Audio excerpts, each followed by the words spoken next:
Hello, and welcome to Arts and Entertainment. With Chris and Randall. I'm Chris, I'm Randall.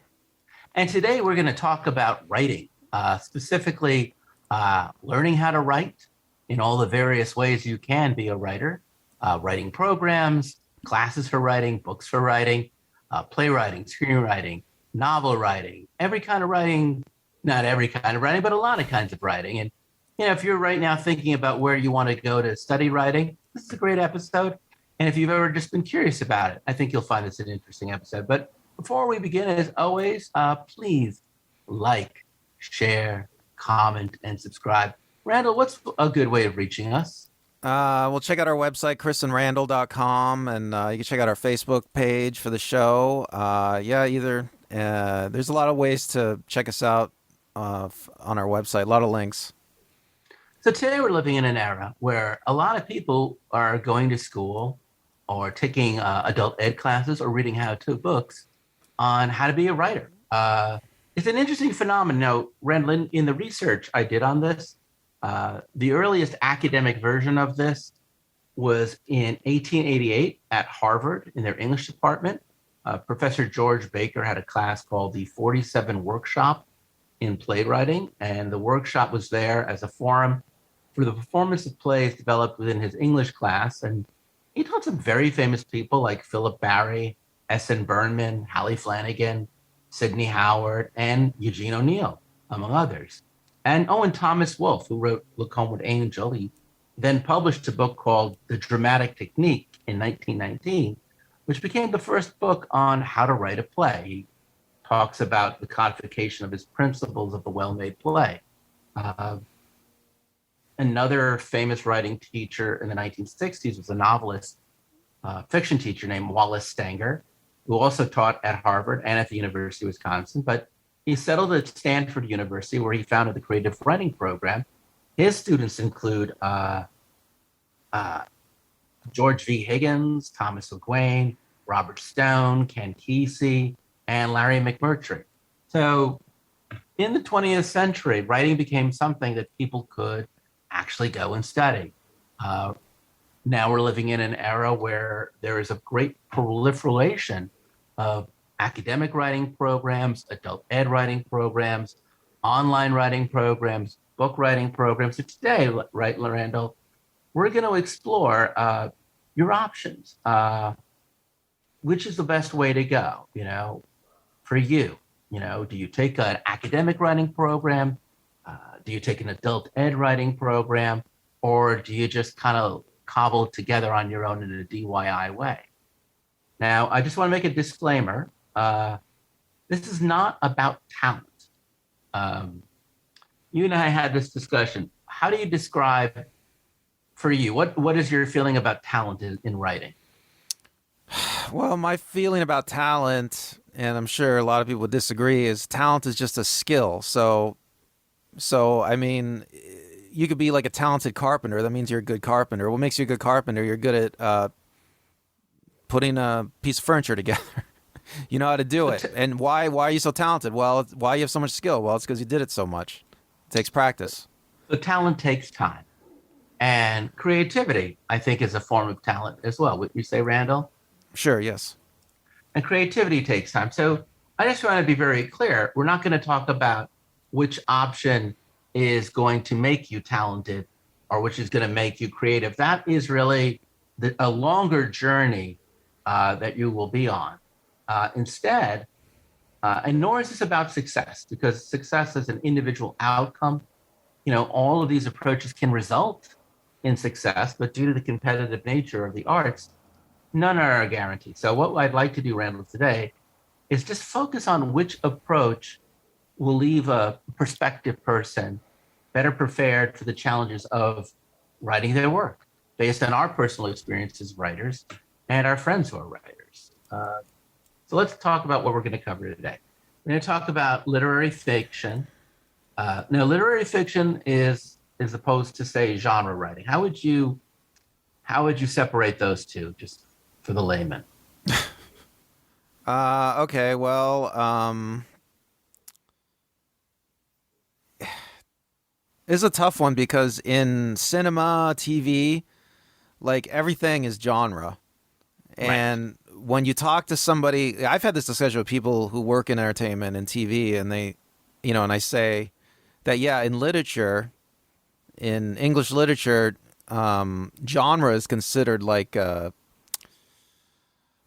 inferior area of writing. So if you're writing like romance or horror or action adventure, something like that, that's like that's inferior to, like, say, like literature, like drama. Um, but in the cinema, it's like everything is considered to have a genre of some sort. So it's kind of like it's hard to discuss it because it's So so it's, different. I think when we're talking about books, literary fiction is the kind of thing that is not normally a detective novel or a horror novel, right? It's normally about somebody going on a personal journey. Ulysses by James Joyce, The Great Gatsby. Well, in Um, cinema, you would call it drama, but in literature, you just call it fiction, and then everything else would be a genre. right. So So anyway, it's weird. what we're going to cover are both literary fiction, which is more, I would just argue, non-genre fiction, uh, genre fiction, screenwriting, TV writing, sketch writing, and playwriting. So there's going to be a bunch of creative writing things we're not going to cover. I'm sorry about that. It's just we're going to try to keep this within what we know. Uh, Now, one of the most common ways of going about it, it's not the only, we're going to cover three. We're going to look at academics, we're going to look at adult ed, and then we're going to look at what I would just call self-teaching or do it yourself. So both you and I are products of academic writing, meaning that you took writing in college as an undergrad. I have a graduate degree. Maybe you're thinking, if you're watching this show or you're listening to this show, well, you know what? I'd like to get an MFA in literary fiction or an MFA in playwriting or an MFA in screenwriting or television. You won't get an FFA in script writing and you won't get an MFA in writing genre novels. But if these are the things you're thinking about, or maybe you're 18 and your college is offering creative writing class, or you're looking at colleges, let's talk about the pros and the cons. So I think, and certainly if you disagree with me, Randall, let me know. Or if you agree with me, let me know. When you're in school as an undergrad or a grad, so one of the pros is, just accountability, right? As a writer, one of the hardest things is just to meet your own deadlines, right? So you're talking about what are the pros of going to school Going for to writing? school. Yeah, you're getting a master's in film or playwriting. I have a master's in playwriting. You have undergraduate work in writing. So, when you're in school, meeting your deadlines, I mean, you've got a grade to get. So if you don't meet your deadline, you're going to fail the class. Well, when you're just starting out, it's good, yeah, to have some reason to write, somebody to write for, have an audience, even if it's just your classmates, Yeah, a your teacher. classmates. Yeah, it's great. I mean, you all know what it's like when, like, I did take undergraduate playwriting. I'm going to assume it's the same deal, right? When I was in college as an undergrad, uh, you'd bring in material and then everybody would read it. Sure, yeah. All right. I mean, Weirdly enough, a creative writing workshop, that's what you do. yeah, you don't do that in grad school, weirdly enough, or not at my grad school, but in my undergrad experience, that's really helpful because, you know, you went to USC. That's a very good college. I went to Lawrence, a good college. Your peers in that class, they're going to be almost at your level. You know what I'm saying? If it is an undergraduate experience, they're going to be kind of a little wet behind the ears, but good students. If it's a graduate school experience, they're going to be a little more seasoned. But everybody's at their own at a similar level, and that helps a lot. I think when you're getting input from your fellow classmates, wouldn't you say? Uh, Maybe. I mean, I don't know. I mean, they're bright kids. They're kids who have decided. Certainly, I can say from my experience in graduate school, if not an undergraduate, that yeah, when I was in grad school, all of us really took writing very seriously. So if I wanted notes from my friends, they were incisive and they were thoughtful. And if I was working, I had a problem in the story, or they had a problem in the story, we could come to each other and beat it out. Yeah, sure, that Just can a, help. Yeah. it's a very supportive community because, like anything you do, it's a group effort, and it's a collaborative effort. You're writing your own works, but now I'll say this much too. I went to graduate school for playwriting. I had the opportunity to have plays performed in grad school. I got to work with directors and actors, and I got to do workshops. So I got to see how my work would read on stage. Did everybody read a complete, you studied short stories, so I'm assuming everybody would read another person's short story? Sure, yeah. Yeah. And I'm assuming your instructor probably had some control over how discussion was done. Well, most of these workshops, the writer's not allowed to say anything or even ask questions, and you just listen to the discussion of your work, which is interesting. I mean, personally, I don't feel like I got that much out of it. I mean, Well, we'll get to that in a sec because we're also going to do the cons. But give me a second to just mention a few of the other benefits, and then I promise. Your instructor normally is a professional writer with mhm. experience as a writer, so that helps. Normally, most schools offer internships, depending on what you're trying to do as a writer. That can get you great contacts and fellowships as well. So, internships and fellowships for a playwright involve working with the theater, getting to know artistic directors, understanding the process. I would assume for people who are doing film, I've done a little bit. I went to film school for a little while as well. You're working with production companies. Maybe you're a reader of other people's scripts. You're writing coverage. But these opportunities that are affording to you are very specific to being in college. Also, uh, it allows you for networking and making professional connections. Wouldn't you say? I mean, when you're in these programs, doing these fellowships and internships, or going out for these contests built for students, all of these things are geared to help launch you. Best case scenario, Randall, I'll say if you go to grad school, is that if you get the right kind of degree, you can be a teacher. If nothing else, you can teach this stuff. So, okay, let's talk about the cons. You didn't, go right with it. What do you think is the downside of pursuing it in a college level, be it undergraduate or graduate? Well, I mean, there's the time you're putting into it. I mean, that's time you're never gonna get back. And a lot of people that go into these programs are young, so that's when you're young, it might be a better time when you're really young to like actually just start working somewhere. I mean, that's a choice you'll have to make, but because a lot of businesses, they would rather hire you the younger the better. So, I mean, that's something to consider. I'm a little confused. Can you just elaborate? Are you saying if you're an undergraduate and you're taking a writing class, you're young, and that's not a good idea because you're young because you could be working? I'm a little Yeah, I confused mean, there. it's well known. Businesses have a bias to hire young people. I mean, Right, but in this discussion, you're in college already. So I'm just like, are you saying don't go to college and just get a job, or are you yeah, saying, that's what I'm saying. all right, well that's a very interesting way of looking at it. I want to ride on something else you said though, which is obviously for undergraduate. Yeah, most people who go to college, not everybody who goes to college is young. So they're between 18 to 22, and they're not really, and you could certainly say as a writer at that age, your life experience is pretty limited. I was the youngest person in my grad program. I was 23 when I started graduate school. The average age of most of my fellow students were between 29 and 34. So they had been out in the world. They did have a bit more of a level of experience.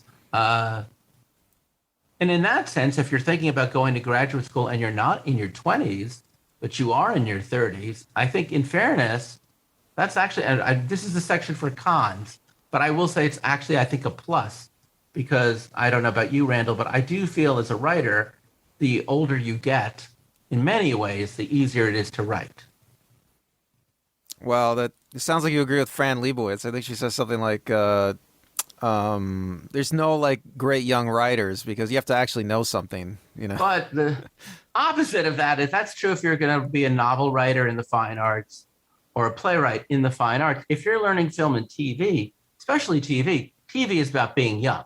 And when I was at NYU, uh, I was taking a class one summer, but with some undergraduates in TV writing. There was a girl who was in the School of Dramatic Writing. She was 19. She did an internship on a soap opera. The soap opera was looking for young writers to write their teen characters. And she got hired on her internship. This was 30 years ago, and she got paid $90,000 a year. Well, did she finish her education? I actually don't know, to be See, honest I with would you. say, at that point, it's like, why finish your education? See, this is my point. It's like there is a bias for certain industries for hiring young people. So it's like it might be a better idea to forget going to college. Is what I'm saying. Well, I mean, look, she wouldn't have gotten that job had she not gone to college, Randall. That's the Possibly. key. No, because she wouldn't have gotten the internship. She got the internship through NYU. So All that's right. the door that opened the door.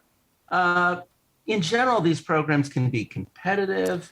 They're expensive. They can leave you in debt. I was just reading about a guy who went to Columbia Film School who spent $200,000 in student loans and makes about $30,000 a year.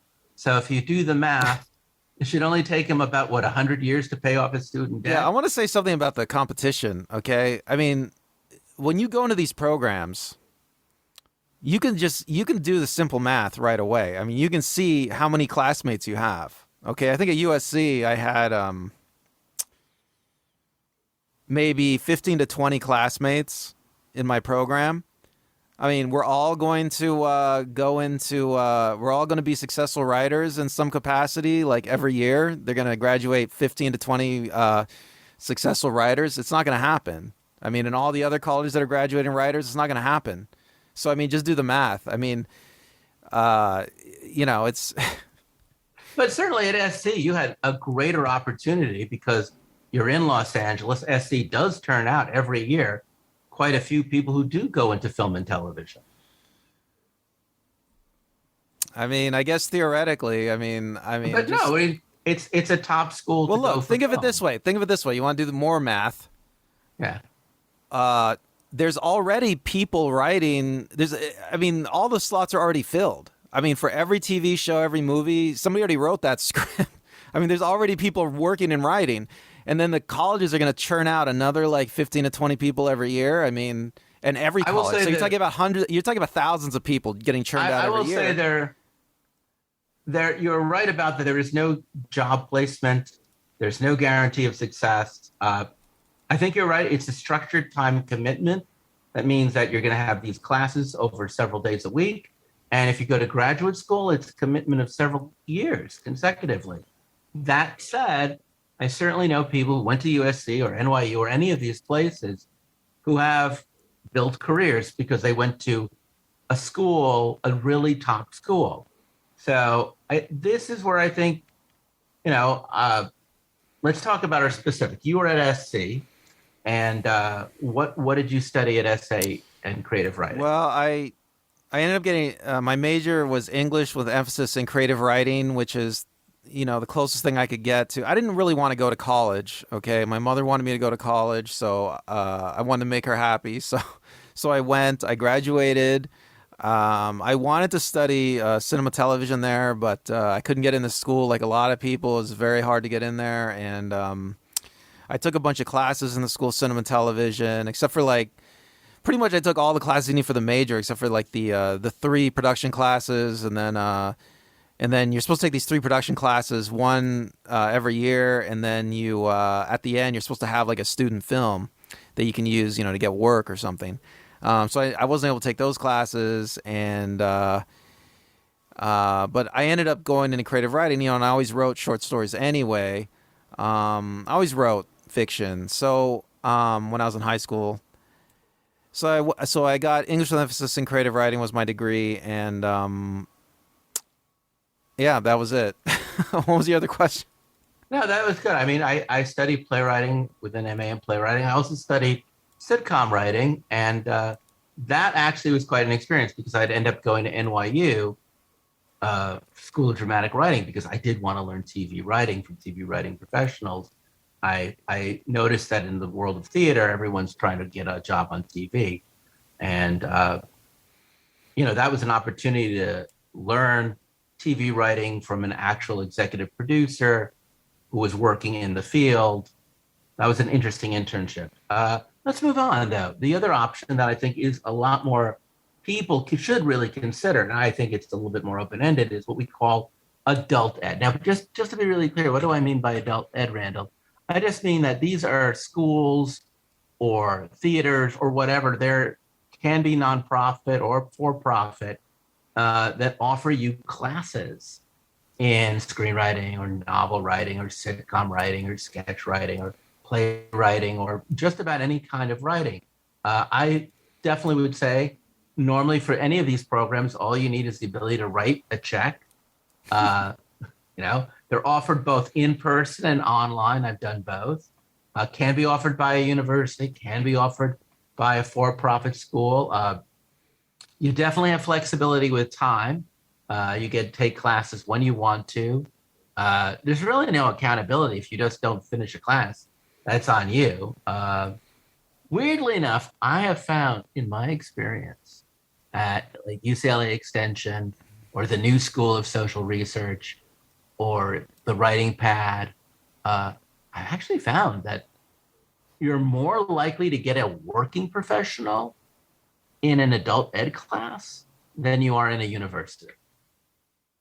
I know we're going to get to our instructors later, and I know you're going to say something that refutes that, but I have to admit I actually found that when I was taking adult ed classes, the teachers were both teaching on the side while they were also looking for work in their field. And they actually had they just had more of an idea of what was going on in the world. So, the cons of that are your fellow students will be at all levels.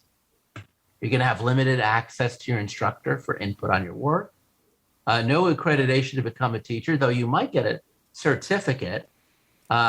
Certainly, I think that the courses tend to be less.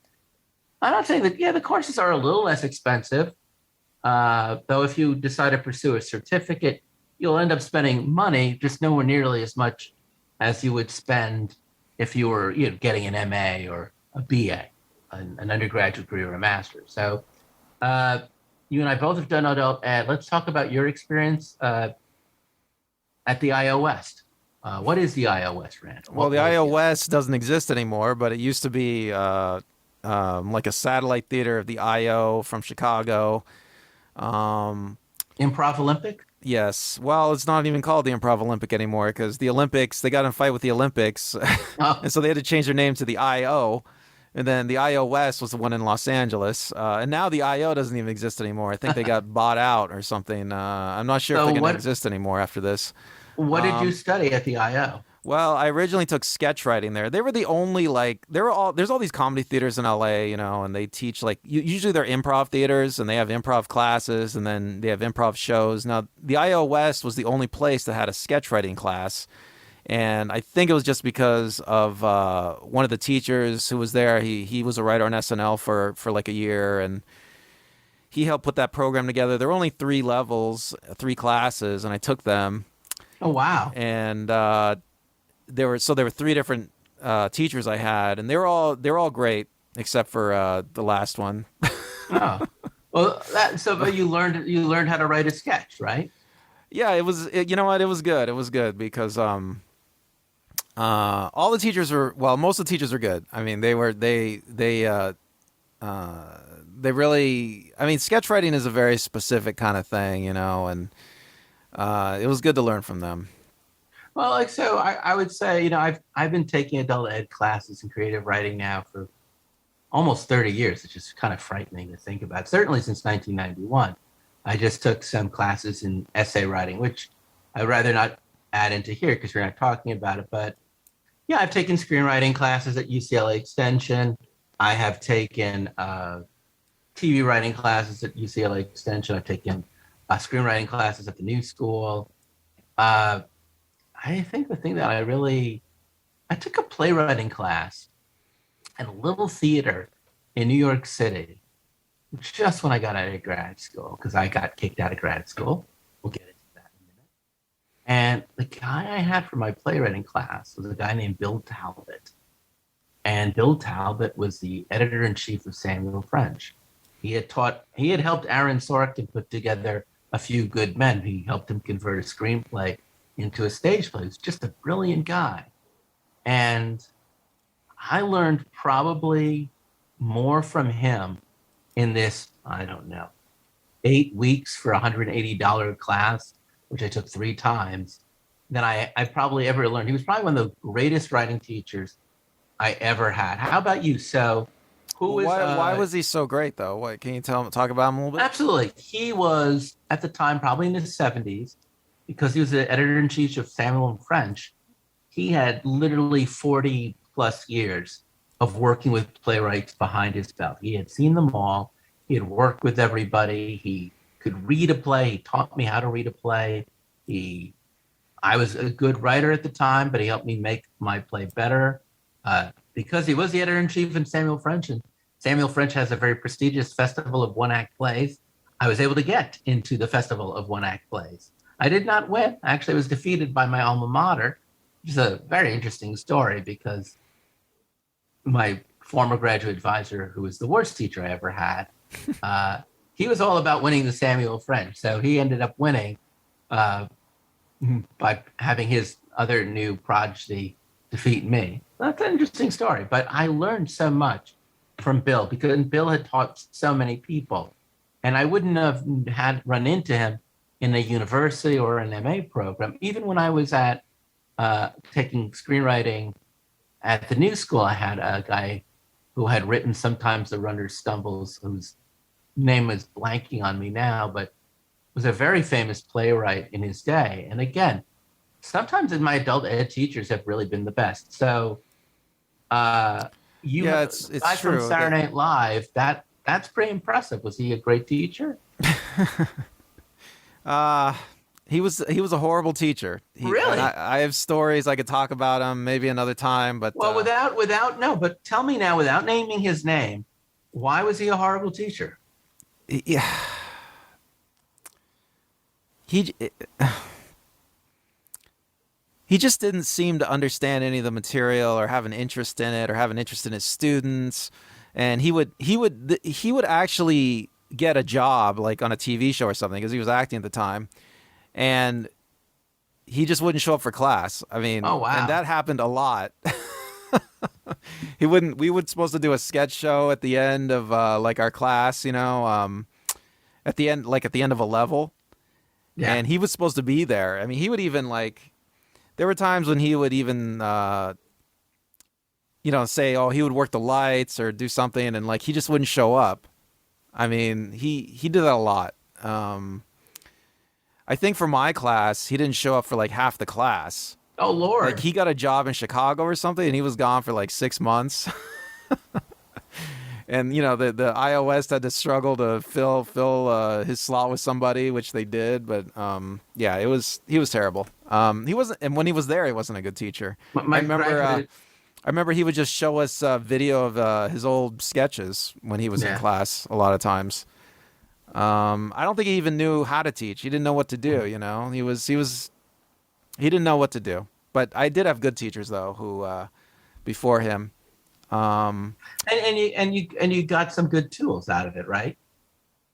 From his class, no. His class No, was no, a from the complete other waste of teachers. time all the No, time. from the other teachers, I'm saying. From the other teachers, though, yes. And it's funny because the other teachers weren't nearly as successful as he was. Yeah. Well, I'm curious though, because I know you told me that you feel like one of your old teachers, and you just talked about him. I think just like kind of had a detrimental effect on your writing. Oh yeah, my graduate advisor in playwriting, unlike other writing teachers, we never would read anyone else's work in our class. He did teach the well-made play structure from George Baker.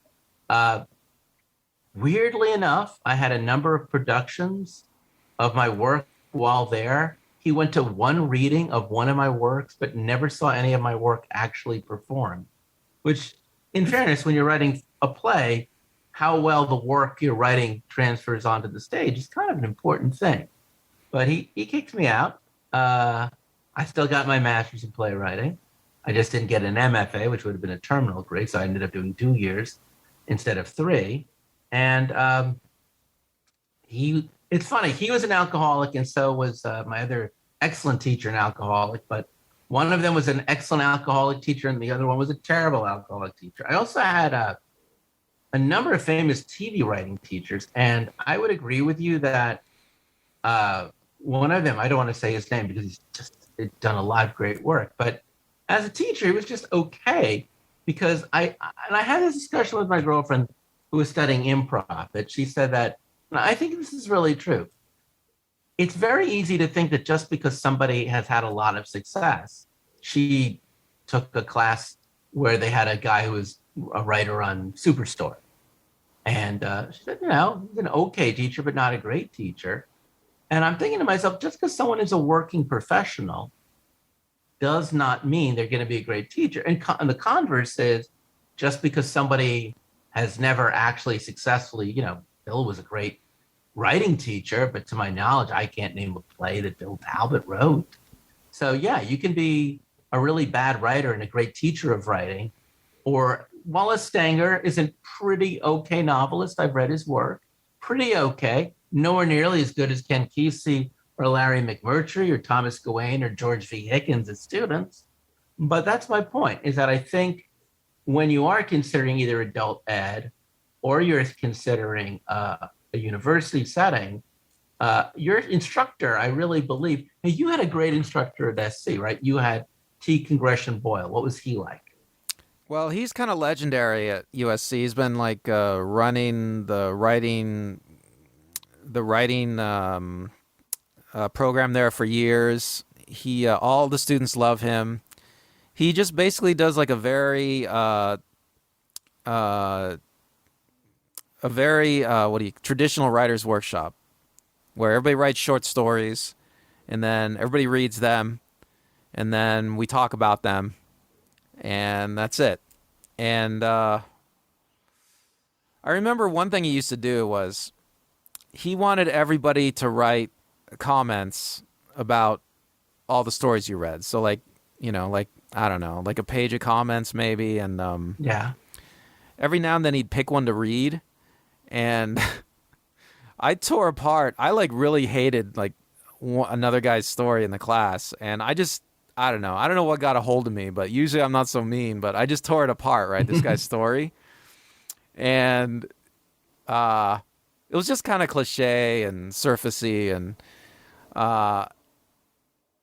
it didn't the characters are very, I mean, it was like a story about a dollar bill being passed around. So there weren't really any characters. It was just about like all these vignettes that lasted like a few sentences, and it was just I don't know. It was good, but it wasn't good, and I just ripped it apart. And then Boyle, he chose to read my review of this guy's story, and I felt so bad while he was reading it. I don't know why he did that to this day. It was like the meanest review of any story ever in the class, but he chose to read it. I don't know. The discussion it generated was not good either, so I don't know. But he was willing. See, Boyle was willing. He was willing to get real, and you felt comfortable criticizing other stories in his class, and yeah, I mean, and and he took an interest in the students, and he like anybody who's good at their craft, he knows what makes something good and what makes something bad, and I mean, and some things are totally subjective. He understood that too. This is another thing that like a lot of teachers, I've noticed a lot of writing teachers, art teachers too, even, they get hung up on things that are like subjective, as like if they don't like it, then it's not good, that sort of thing. And he didn't get hung up on that. So yeah, so he was. I mean, he's a legendary teacher mostly because he really liked the students. You could tell, and he he talked to the students, and yeah, he's a nice guy. And a damn fine writer. A And a damn fine good writer, and he wanted you to be a good writer.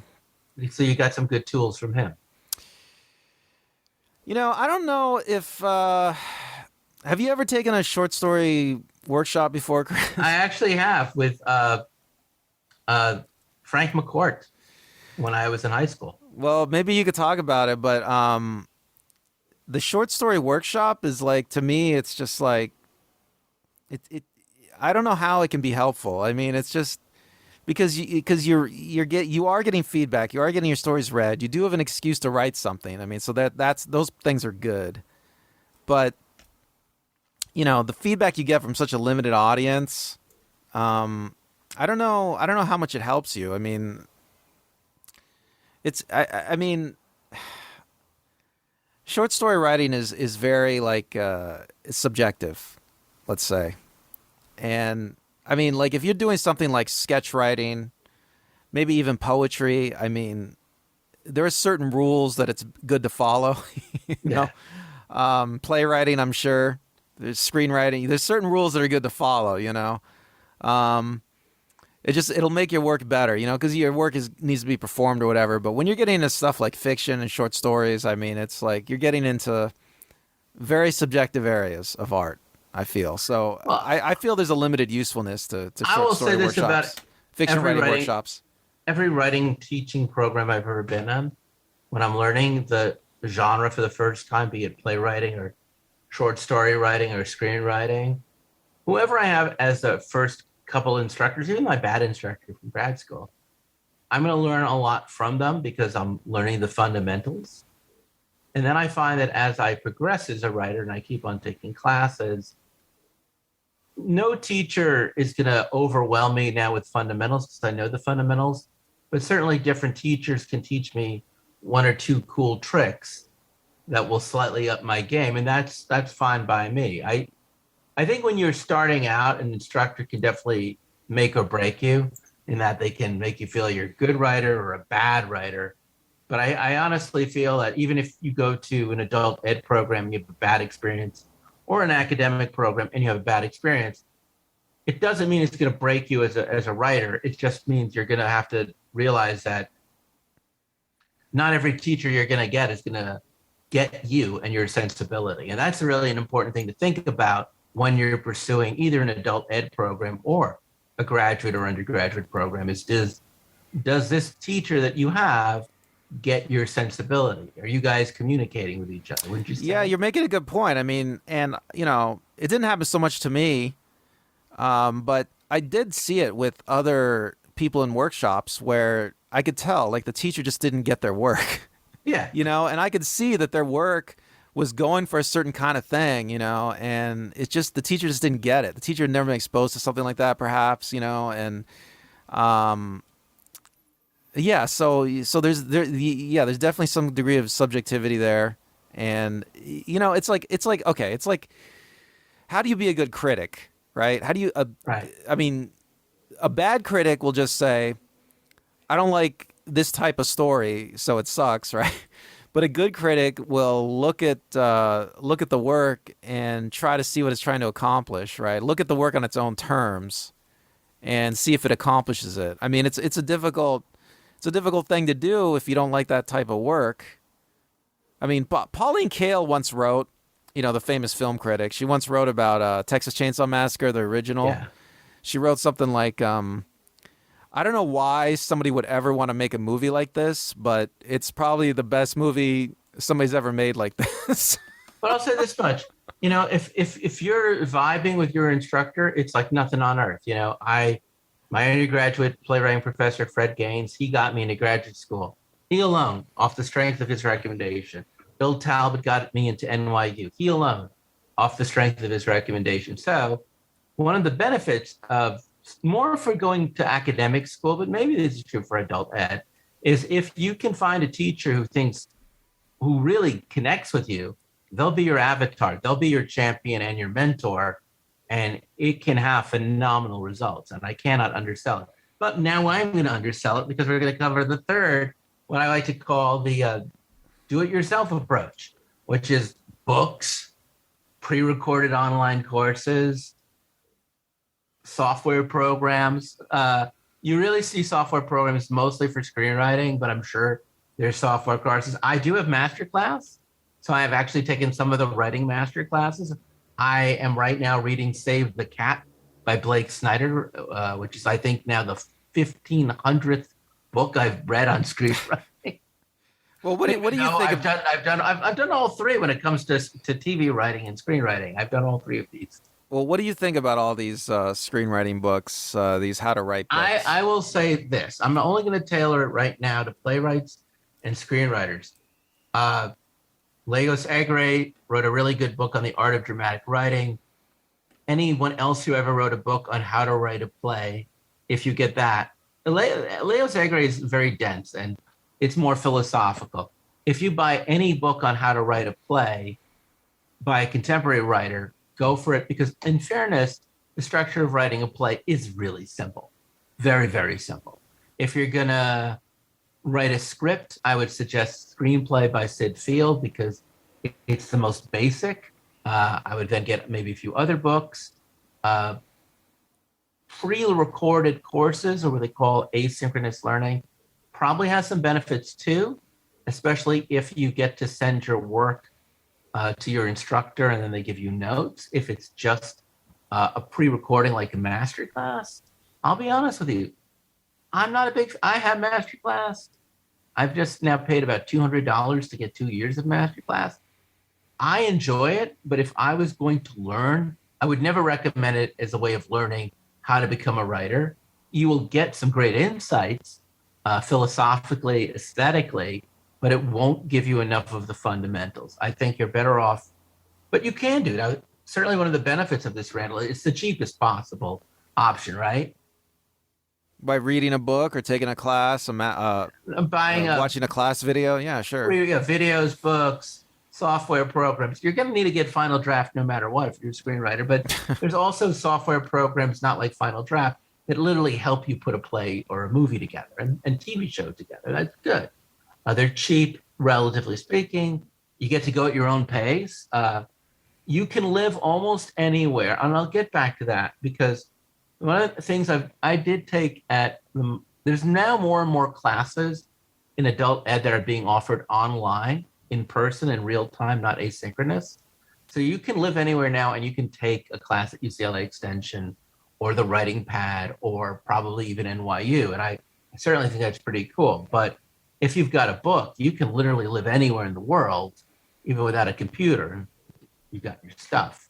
And certainly I have heard stories of people who just used a couple books on writing to get their novel done, to get their screenplay done, to get their stage play done, and had it sold.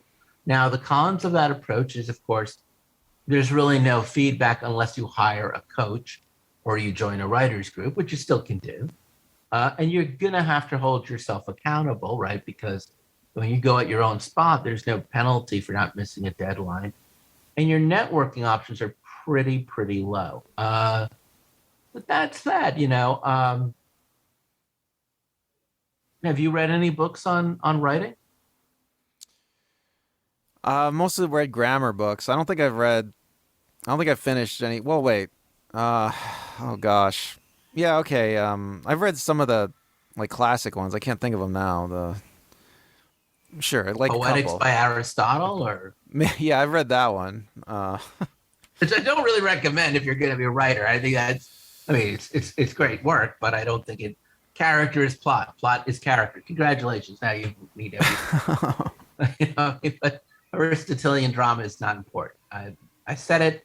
If you don't agree with me, too bad. I have your own podcast. But certainly now I will say this much. I think that no matter whether you do just buy some books or software or you do adult ed or you do a degree, at some point, you're going to have to do it yourself. You know what I'm saying? I know you're going to have to publish that book.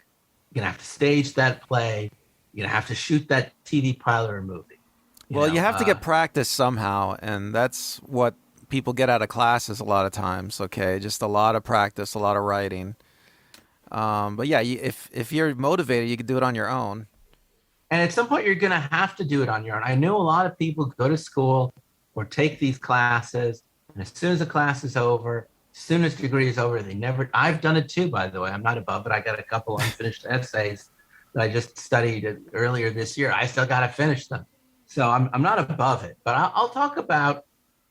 So I've done two things or three things. I've done a couple things where I just did it on my own. And I didn't go to school. I took maybe some classes, one and the other one I didn't, but eventually I just did it myself. I started a company on toast making, helping people write wedding toasts, eulogies, and ceremonial birthdays and other personal tributes with a partner of mine. And that was just based on my experience as a writer and writing training. And no one taught me how to help people write toasts. That's me just trying something out and doing it. Another thing I've been doing is storytelling, which I did take a few adult ed classes, but after a while, I stopped doing that. I would just write my own storytelling. For those of you who don't know what it is, it's these 5 to 8 minute personal narratives or anecdotes about something that happened in your life, and they're built on a theme. So The Moth is one of the places where you might hear a 5 minute story. Solo shows are similar to that way. They're just longer versions of storytelling. So I've been doing that now for a number of years, no longer using teachers, just a group of writers I trust, just working on it, workshopping it. And in fairness, I think I've probably written more stories and spent more time as a storyteller. And I've certainly spent more time as a toast writer and a helper of a storyteller than I have as a screenwriter or a playwright. You know what I'm saying? And how about you? I know you too have some do-it-yourself stuff with. Tell us about that. Well, when I got out of college for a while, I thought it might be fun to be a journalist and get into journalism, and so I was able to convince an editor of a weekly newspaper in a very small town near where I was living at my mother's house, and so after college, and it was in Ukaipa, I convinced them to let me write for the newspaper, and yeah, so I helped. I did layout and I wrote, and And I you didn't never. go to journalism school, right? No, no. I just, there were two like old veteran journalists who worked there. I got their input. The editor helped me. I just learned by doing on that one. Learning by doing. It's one of the best ways to learn anything, wouldn't you say? That's the only way to learn, really. I mean, you got to do it eventually. Eventually, you're going to have to do it. Now, tell us about your time at Top Story. Well, Top Story was started. The teacher that I said was a horrible teacher. He started this sketch show at Iowa West. It was originally Big News, and it turned into Top Story. And he was a terrible teacher, but he started a sketch show that lasted like over 10 years. And originally, I wrote sketches for it, and then I got a lot of sketches in it in the beginning. But as time went on, I became a videographer, and I started recording the show and putting it online. It's online now. Yeah, so that was another one. You learn by doing. It's a really good experience to write something and then watch actors act it out. Especially when you don't have any input on the process. You just write something and then it's gone from your hands, and then you Like see what's done to it. yeah, my girlfriend, she comes from improv and stand up, and she shot a short film. She had never shot a film before.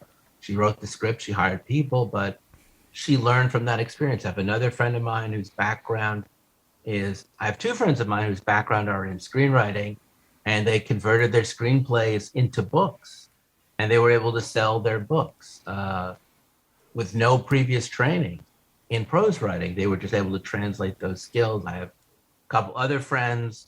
Our friend Bill, who has been on the show, Bill Gukwa, who's been on the show a number of times. He has quite a few film credits, and he never went to film school. He worked on the Universal lot. He had a partner who worked on the Universal lot. They saw a lot of movies, and they just taught themselves.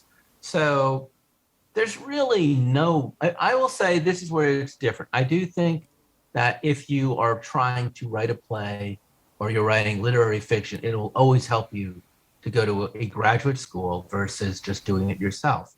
But if you're writing just about anything else, like, a genre novel or a screenplay, Yeah, you don't have to go to school to do that. You can totally do that on your own. You can write a, you know, someone who was a sitcom writer, right? They didn't go to a sitcom writing school.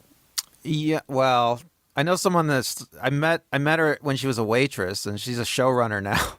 Right. So I looked And up her biography, and no, it says she's an actress and a stand-up, but there's nothing about a background in writing. she did stand up like 3 times. I mean, she did stand up like hardly anything. I mean, yeah, but she didn't have any background in writing. She basically just was a waitress. She met people. She did a stand up a few times, wrote some jokes, and then they liked her. They put her in the writers' room, and now she's a showrunner.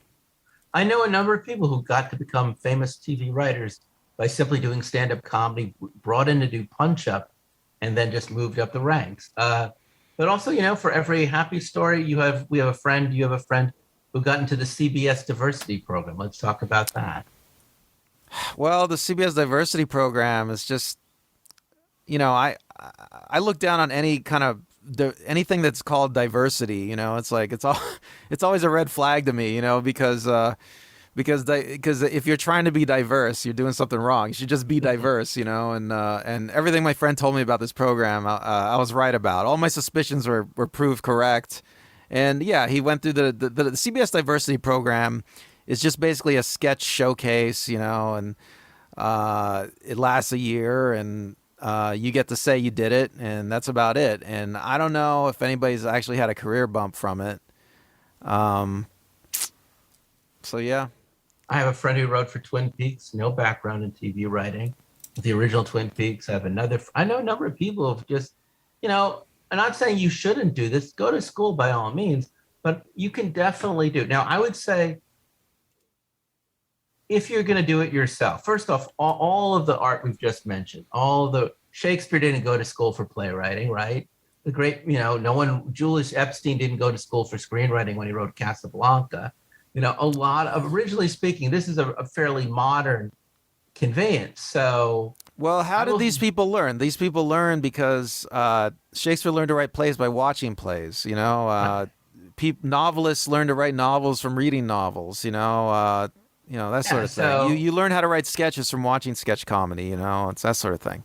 So yeah, obviously, definitely the pros of the do-it-yourself approach is, your motivation stronger because no one is no one's telling you to do this. You're not paying to do this. You have no deadlines. You're doing this because you've chosen to do that, and that's important. You have less gatekeepers. You're not asking for permission, and as you just said, you learn a lot by doing. Look. We didn't go to school for podcasting, and I think it shows. And yet we continue to put out podcasts. I don't know if there is a school for podcasting, though. But yeah. Oh, there is. I looked it up. There's places that will train you in podcasting. Oh, my gosh. Things are getting ridiculous now, but all right. Look, it could be helpful. We might get a following, but why would we want to do that? We'll just Joe Rogan it. But the cons are, and these are cons, because I did speak to my friends who did go and do it themselves without formal training, and they did say they definitely made a lot of more mistakes than they would have had they not gone to school. And that did hinder their success because there's a lot of things you learn in a program that will save you a lot of time and put you in the best possible light. And it is also harder to find a following. If you're going to self-publish, it's much harder to get people to read your book. Not that my friends got self-published. They got published, but I know people have been self-published. Well, what mistakes do they make, Chris? Well, if you don't know, there's just certain things you learn in a writing program on storytelling, on narrative, how to work with other people, how to be collaborative, how to delegate, how to listen, how to write in a visual medium, how to write on a stage medium that you just don't get. When you can try, but you're going to make more mistakes. You'll eventually learn, but you'll learn at a slower rate. And also, it's just hard to find people to see your work because you're out there. I mean, for film, it's a little easier because you can send your film out to contests. But I would definitely say for theater, for playwriting, it's not as easy. I've seen people do it, but it's a lot harder. And I think for literary fiction, it's a lot harder. So Randall, let's just wrap this up and say, here are the things I think you should really consider, and we think you should consider when deciding your options. Number one, what can you afford, right? Because as we've said before, all of this costs money. Some of it costs what? The price of a book, Another of this is, a couple hundred at the price of an MA. Uh, do you have the time? What do you have the time for? Right? Do you think that's an important issue, Randall? What do you have the time for? Well, I mean, you're gonna have to put in the time. I mean, you're gonna have to like, if you want to be a successful artist, you're gonna have to devote most of your life to it, and Yeah. it's gonna be painful. Everything's gonna suffer in your life. Yeah. What circumstances do you perform best in? Some people really do better in a class. Some people do better in a degree program. And some people really do better just reading a book. What type of writing career do you want, right? And you don't have to be like what Randall said, I would argue. This could be a hobby. It doesn't have to be your calling. This could just be something you do for fun. Wallace Stevens, one of the greatest poets of the 20th century, made his living as an insurance salesman. T.S. Eliot supported himself by working in a bank. So you can be both a great normal person and make some good art. It's just a question of how much of your life do you want to give over.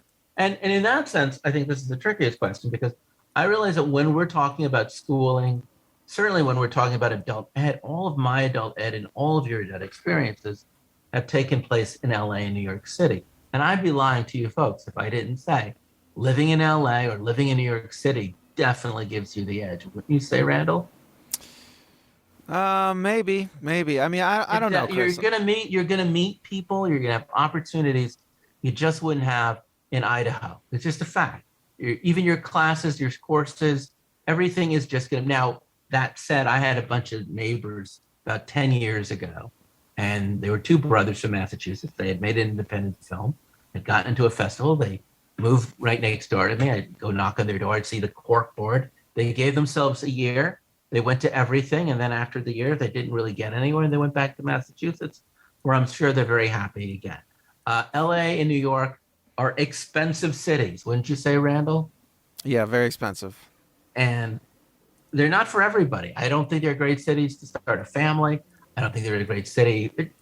They're not great. I love New York and LA, but if you live here, you're definitely not going to have a lot of the benefits you might have if you lived in a town with a more reasonable rent, more reasonable homes, and everything else. It's a more reasonable cost of living. So that's up to you. But again, I really hope that, I think we covered it, Randall, right? Is there anything left? Well, I guess I just want to say that all paths to success for people that have like become very successful, they're always meandering. There's no like straight path. There's no like if you do A, B, you'll get to C. Uh, you know, every success story in entertainment, especially, is like there's no. It's always unique. There's no like yeah. So there's no. It's not linear. I mean, it's not like in the arts. It's not like being a lawyer. It's not like being a doctor. There's nothing linear about the arts.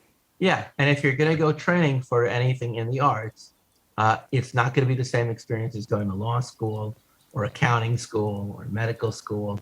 It's not going to be the same thing as being an engineering major or Spanish major.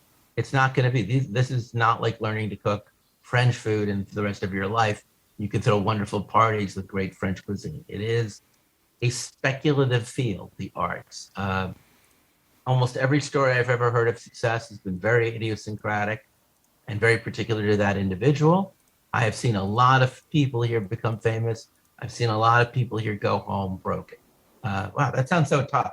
Folks, if you have any questions that we didn't answer or you want to follow up with us in this episode, feel free. I will answer any question you have about adult ed programs, academic programs, or books, or online courses that we've taken. But I think we've covered it as best as we could. So thank you, Randall, as always. I'm Chris, I'm Randall. and we'll talk again. Bye. Bye.